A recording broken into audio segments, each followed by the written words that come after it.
Good morning, YouTubers. It's Gus Estacio. It's been a while, a very long while, and this is not exactly the type of video I wanted to do today, but it's been so long, and I'm back in the car. And I'm late for work, so I'm gonna try to just do a kind of an introductory video. I've been kind of on retirement, you can say. I have not done a video in almost 3 years. And the last video I did, I uploaded a video, and I think it was from way back when I was doing a podcast, but I thought it was a very noteworthy podcast about, I think it was about the guy who, I don't even remember his name, but he did a book about his life as an ex-Jehovah Witness, well, as a Jehovah's Witness. So anyway, I'm just doing this real quick so that you guys can know where I've been, what I've been doing, what's been going on in my life. And then it'll probably be an upstart to a series of videos that, frankly, I'm not too excited about doing, but I think it's necessary. Then probably after that, we'll go back into retirement. But I just think that it needs to be done because, first of all, when something is stuck in my craw, in my noggin, and I can't sleep because it's stuck in my head, then I have to get it out, or else I won't be able to rest. I never really made an official statement that I was no longer going to be doing YouTubes, and I did make an official statement that I ceased from my podcast about 3 years ago. Of course, COVID hit, and I've been actually, when COVID hit, I actually have been working more than I was when COVID was not around. So I've been working more because the type of industry I'm in involves transportation, and of course, in the time of COVID, that is the thing that is really happening. You know, I'm a chauffeur driver in the government, of course. I work for elderly people in a assisted living building, so that was important during COVID. And then, of course, I work for the local pizza place, the Domino's, and they became much busier because of COVID. And the particular area where I'm at, the Domino's that I go to is very, very busy. It's probably one of the busiest Domino's in the Maryland, DC, and Virginia area.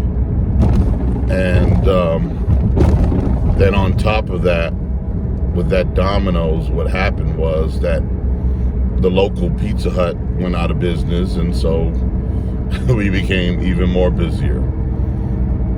We became so busy that they had to open up another Domino's close by just to break off some of our business. And that leveled us off from Crazy Town, because it was crazy for a minute there with the amount of business we were getting. So we're still, we do really good business still. Anyway,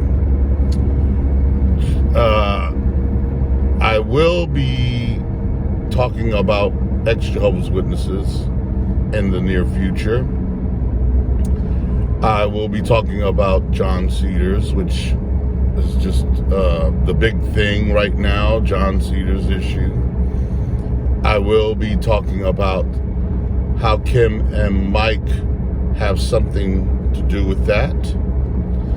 And I will be talking about a new friend of mine, a Christian, who felt the need from just a comment to do a whole video, mostly about me. And and then in the comments section,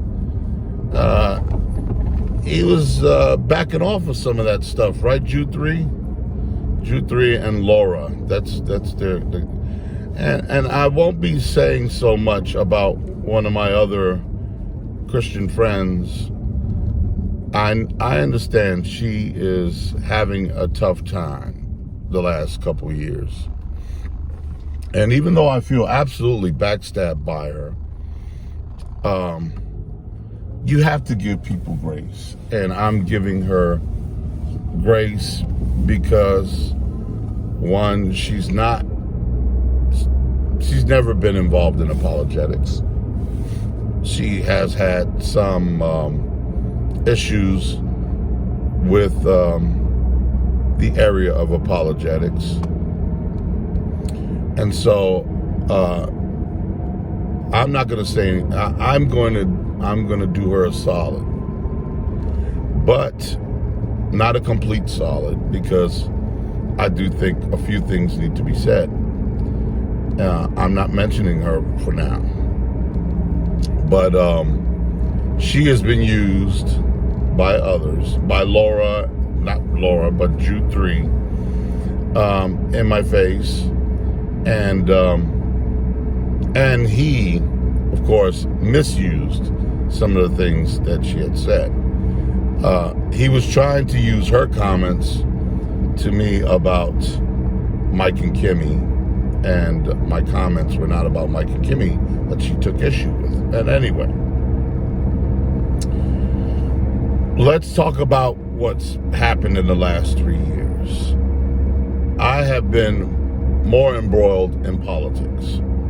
And politics of a different kind, not politics of an ex-JW kind, but it's the politics of an ex-JW kind that has brought me back out again when I really didn't want to come out, and what has really stuck in my craw. But me and a good friend of mine from Washington State, we have become very, very close friends. His name is Julian. Marcus Julian Watson is a very, very dear and good friend of mine. And I've been to Washington State. He's been to the Washington, D.C., the other Washington, where, of course, I work. I live in Maryland. And we have really, both have been involved in conservative politics, and we are conservatives. And we had attended the January 6th, I guess, rally the president had at the Ellipse. The Ellipse is really kind of the grounds in front of the White House. And it was just an amazing time for several reasons for me and Julian. It was amazing because it was massive amount of people there. We couldn't have imagined it. I think we may have had about 500,000 people there, right? 500,000 people, maybe more. But it was on the monument grounds, and this also may have curtailed my dormancy also from the YouTube community. And I say YouTube community, I don't say ex-JW community. There's a reason for that reason. And I will tell you that in another video, why I don't say Ex-Jehovah community, I say the YouTube community. Now, and so we went there, and the proof is in the pudding as far as what people call an insurrection that occurred. We were there the day before, on January 5th, which was I think a Tuesday. We was there Tuesday. They had all types of speakers, different parts of the area in DC, and we took some videos, and it was nice. We got to meet the doctors, which of course have spoken out about the virus and about hydroxychloroquine and its uses and other medicinal works for COVID.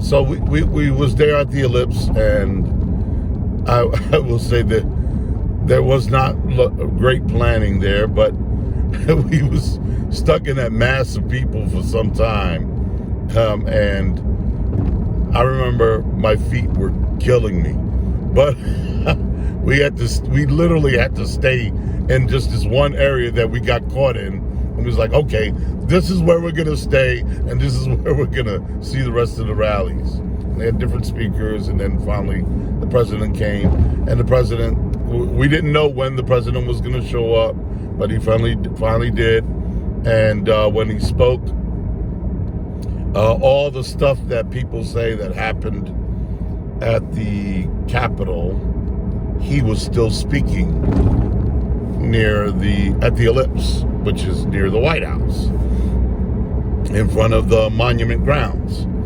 So the accusations about him are ridiculous, because that is me and Julian and a lot of people, were still stuck right there.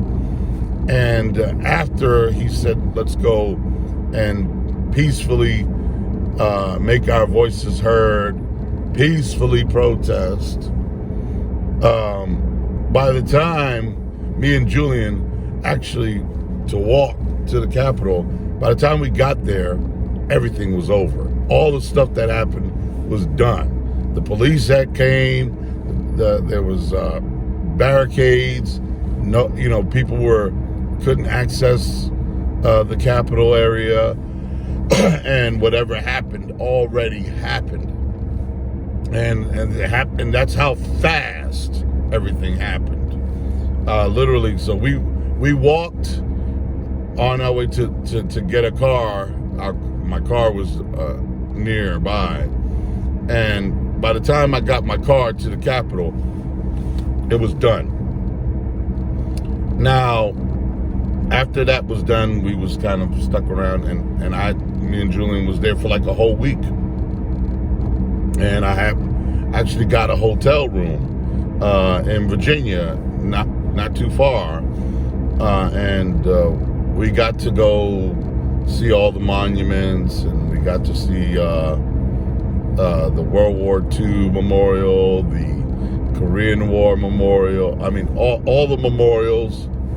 And things didn't just all of a sudden cease to happen after January 6th. We got to meet a whole bunch of other patriots like ourselves that had been there, and some of them, of course, did not. We've heard they couldn't fly out because of they were being prohibited from flying. So how people got home, I guess initially, I don't know, they probably couldn't initially. Julian was able to get home later. We was there till Friday, so he was able to get there Friday. There was no issues on Friday. I think maybe people should have just waited it out, but maybe some people had flights that day also to leave. But it was distraught. We were really distraught. We was it was sad. There was so much heaviness. And we saw other patriots. I think we went and we was at the World War II Memorial, which is a beautiful memorial. We met some, and we say patriots as in we're conservatives, but we all call ourselves patriots. I guess people that support the president. And we were talking to other patriots about what happened with Mike Pence and some of the allegations about him and why he did what he did. And then we went to the Lincoln Memorial. And man, there was a whole bunch of supporters of the president at the Lincoln Memorial. And it was the thickness of sadness. It was just really, really sad. And I'll tell you, it was almost, I hate to say it was almost like if, I felt like what possibly how the Christians, the followers of Christ, felt at the time that he died. It was like, okay, what do we do now? Our Savior is dead. Not to compare the president to the Savior, but he is a political leader, an important position. But the sadness, the air of sadness, and people, I gotta say, those patriots are chicken of the soul people. And what I mean by chicken, they're just really, really decent people. And during the eclipse, you had times where people were singing the Star Spangled Banner. You had people praying together, people saying the Lord's Prayer together in unison. It was just beautiful, beautiful time, and very uniting. And they were doing it right there at the Lincoln Memorial. And you had people, MAGA supporters, wearing their MAGA gear. I was wearing my MAGA gear. And the women were weeping. They were weeping. And it was something to see. And it was very, very thick with sadness to see women weeping and people embracing each other, and it was just it was powerful in a bad and sad way, and powerful in a good way, because I think there's good and bad that came with all of that. But we felt like, oh, the Republic is dead. This is it. Now, for me, I am a devout Christian, and so I see things from a different perspective when I'm experiencing things. I see Scripture coming to life, and even in the sadness of what was occurring then, which was really, really sad then, and it was like, that's it, we're done, it's over. And most people would be like, it's over, and I was like, yeah, it's over, but I know what the book of Revelation says about stuff like this, and I know that when it's truly over, when America will have its last days, which are still possibly over, We have a little more hope now, but anything can happen in the next year, in the next couple months, actually. And if those things happen, what are our alternatives? If the Great Reset is the Great Reset, and I believe the Great Reset is underfoot, if those elites can accomplish what they are trying to accomplish right now, successfully, by the way, then what will we do as Christians? What will this mean for us? Well, one, I know a few things. I know that the King of the East, China, is supposed to conquer. And from the things that I know that China is doing and the technological marvels they have right now at their disposal, I don't see anybody stopping them. And the King of the North, we're seeing them both right now on the forefront. Russia, the King of the North. And it looks like both the King of the North and the King of the East are going to have their ways.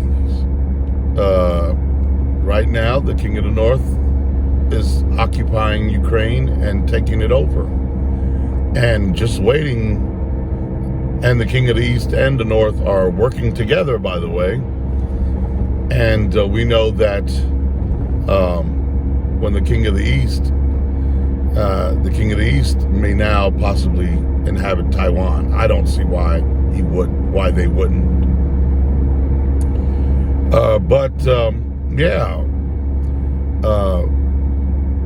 Me and Julian, boy, we went through some stuff. We talked about some things, and I was trying to share some things with him at the time, and we were both really depressed at the time, and we see a glimmer of hope now. I say that if what happens with the Great Reset, and we don't have what happens this November does not bring any kind of stop to that. That is that the Senate and the House do not switch sides. We know which sides. We're talking about the big elephant, not the donkeys. The donkeys are in control right now, and we're getting kicked by the donkeys. But if the elephants don't take over, and the elephants are different this time, because the elephants had a lot of rhinos in the elephant camp, and now the rhinos are being exited, and so we will have, for the most part, strictly elephants, not rhinos, not donkeys costumed as elephants, but just elephants, and people that like elephants. That is, maybe other conservatives that are not Republicans. But if what happens doesn't have a transformation this November that they are predicting, which I hate when they do that, because they're saying it's going to happen, it's a big thing, and then there's a lot of things that tell me that's right currently says it can't happen. It can't happen until some machines get eliminated. The demonized machines. Until those demonized machines from Venezuela are absolutely out of use, then I see no reason why the big swing is going to happen. It's not going to happen. But there are other things taking place that tell me that they're working on a lot of this stuff. And they've made some massive, massive changes. So I still have hope. We always have to keep hope. Anyway, yeah, I'm not on Facebook because of my politics.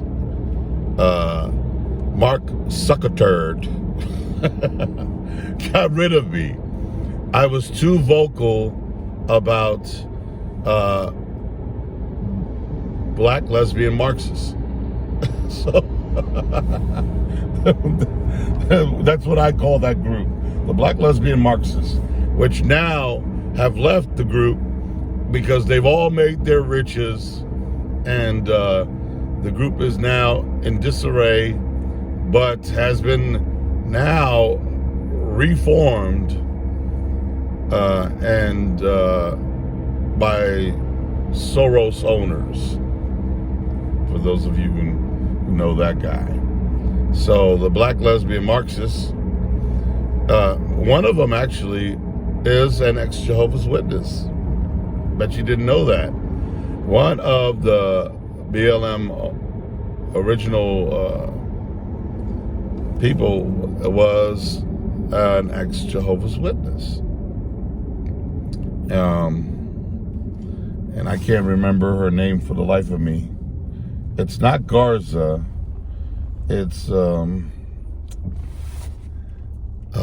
forgot her name.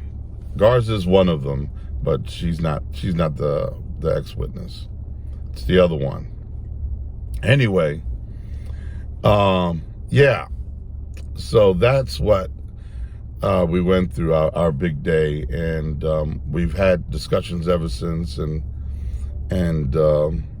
I've visited Julian in Washington. He's been here, and we talk all the time. We talk all the time about life away from the encampment of ex-Jehovah's Witnesses.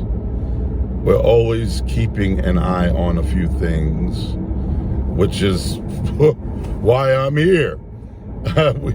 we watched here. We was living our life. We're still living our lives. We've lived a life away from that, because you can't live your life in a group mindset for long. You have to live real life. Real life is not ex-Jehovah's Witnesses. Real life is not Jehovah's Witnesses. Real life is getting a family. That, my wife has never done anything ex-JW related, and she's an ex-witness. Never done anything related. She doesn't know what's going on. What she knows about ex-Jehovah's Witnesses and their various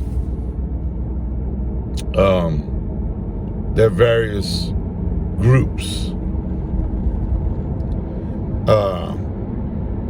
is that, she knows from me and what I've experienced.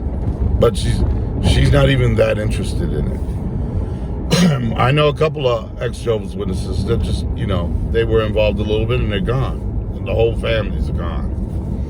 And because people that are stuck in that mode, if you're spending your life and it's not ministry, if you're not doing a ministry to help Jehovah's Witnesses and ex-Jehovah's Witnesses, then you're more than likely are addicted. And in many cases, you have not left the cult. What you've done is you've just exchanged one cult for another. You've exchanged the life you had in the Kingdom Hall for another type of Kingdom Hall. And believe it or not, a lot of ex-Jehovah's Witnesses, that's what they do. They are searching for what they had in the Watchtower, and they want that again reformed someplace else. And a lot of times what happens is they get caught in offshoots, and I've talked about offshoots. And so there are many offshoots where ex-Jehovah's Witnesses form offshoots, and then there are ex-Jehovah's Witnesses that form their own offshoots in YouTube channels. And the people that subscribe and they know who their subscribers are, and people that are on chat and people on their Patreons are people that are addicted to cultism. And that's why they're there. They don't have a life outside the cult. They don't know how to begin a life outside of the cult. So if you're not doing ministry and you're a Christian, you might be a Christian addicted to cultism. I will tell you this: if you're a Christian, then activism is not and should not be your foremost objective. In fact, it should be secondary. The activism that exists amongst ex-Jehovah's Witnesses that are not Christians is unproductive. Unproductive. It is doing nothing. It is doing nothing of significance. Because if you're a Christian, what is of significance is Christ. Christ. Not on exposing pedophilia in the Watchtower Society. Who cares? You know where pedophilia abounds? It abounds in the Watchtower Society. It abounds in schools. I don't see you doing activism there. Schools are filled with pedophilia. It abounds anywhere you go. It abounds even in sport, among sports figures. Sexual deviancy is all around us. It's not just a nuance of the Jehovah's Witnesses. It's in every cult you can imagine. So, how productive is a Christian's involvement in just talking about pedophilia? You want to free someone from sexual deviancy? Do you want to free someone from sexual immorality? Because we've got tons of that also amongst ex-Jehovah's Witnesses. A lot of us are not talking about it. We're all just so busy picking on just John Cedars for his sexual immorality. But some of you guys who are jumping on his bandwagon have done the same stuff. Some of you have cheated on your wives. We might not know about it. Some of you are cheating on your wives right now. Some of your wives are cheating on your husbands. Some of you are just making hookups, having hookups. And you're not getting married, you're just having hookups. So is that sexual deviancy? According to the Bible, it is. So exposing the Watchtower on politics or whatever, immorality, It's not nothing new. Look, 40 to 70,000 people a year were disfellowshipped from the Jehovah's Witnesses. Most of them for immorality. Most of them. Most of them people were hottie patatis, hot in the pants, and they got caught and they got booted. So how is what you're doing any different? Look, people will do what people do. People will commit sin. It happens everywhere, not just in the Watchtower. The problem is a lot of ex-Jehovah's Witnesses don't see the bigger picture. And what's really frustrating is to see Christians that are ex-Jehovah's Witnesses not seeing the bigger picture. The bigger picture is not activism. It's sharing Jesus Christ. And if someone doesn't want to hear it, then move on. Shake the dust off your feet. That's what we learned from the Bible, but as witnesses. Shake the dust off your feet, go on to the next person. And so, sharing Christ is what transforms people, transforms their lives. Sharing Christ is what gets people out of immorality. Sharing Christ is what gets people out of drugs. Sharing Christ is what gets people out of violence. And all this other stuff, it's absolutely nonsense if you are a Christian.